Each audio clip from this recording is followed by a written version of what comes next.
What's going on, everybody? Welcome back to EvCooksFood. I'm so happy that you guys are here with me today. Seriously, it means so much. I don't know about you guys, but to me, summer is not complete without some delicious fruity drinks. We have two on the menu today, one alcoholic, one non-alcoholic. They're both super easy to make, of course, 5 ingredients or less. Let's get cooking.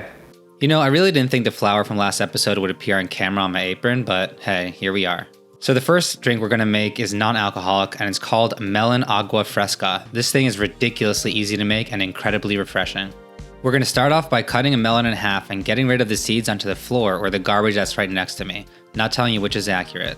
So next we're gonna cut the melon into more manageable sizes before removing the rind. This part can be a bit tricky, but it's a great opportunity to practice some knife skills. Start by making a vertical slice down and then follow the rind to maximize the amount of melon peeled. Once you've removed the whole rind, go ahead and cut the melon into chunks and put them all into the blender.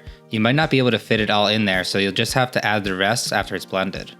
But before we blend, we're going to add our last 3 ingredients. 1 tablespoon of honey, the juice of 1 small lime, and 1 cup of cold water.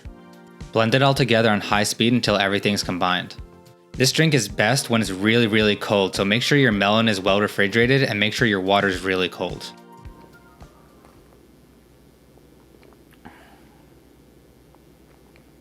You know what? I would put a little bit more lime in it. Other than that, this thing is so delicious. It's super refreshing. You have so much sweetness coming from the melon, and that's why I'd probably put in a little bit more lime juice.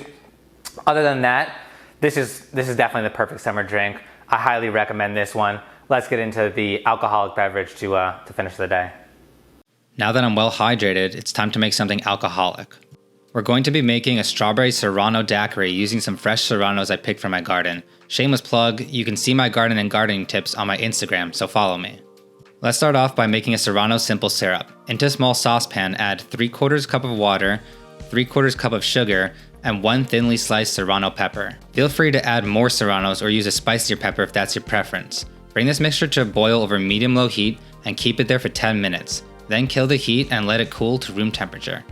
Once your mixture is fully cooled, you can strain the Serrano peppers out of there. While the mixture is boiling, slice up 1 cup of strawberries. These are going to go into a shaker, so try to keep them on the thinner side. To assemble the rest of the drink, add half a cup of ice to a shaker, then add your strawberries, half a cup of spiced rum, 1/3 cup of lime juice, and 1/4 cup of your Serrano simple syrup. Give the whole thing a nice shaky shake until all the ingredients have combined, which should take about 30 seconds. It might be 11 a.m. at the time of filming, but hey, this is for educational purposes, so it's totally fine. Cheers to drink number 2. Okay, wow. You get a lot of different flavors going on. The Serrano comes in so well. You get a little bit of sweet, a little bit of heat. It's the perfect summer drink. I highly recommend this one. Thank you guys so much for tuning in. I hope you guys had an amazing time today. If you like what you saw, please hit that subscribe button or else hit that like button, and I'll see you guys next time.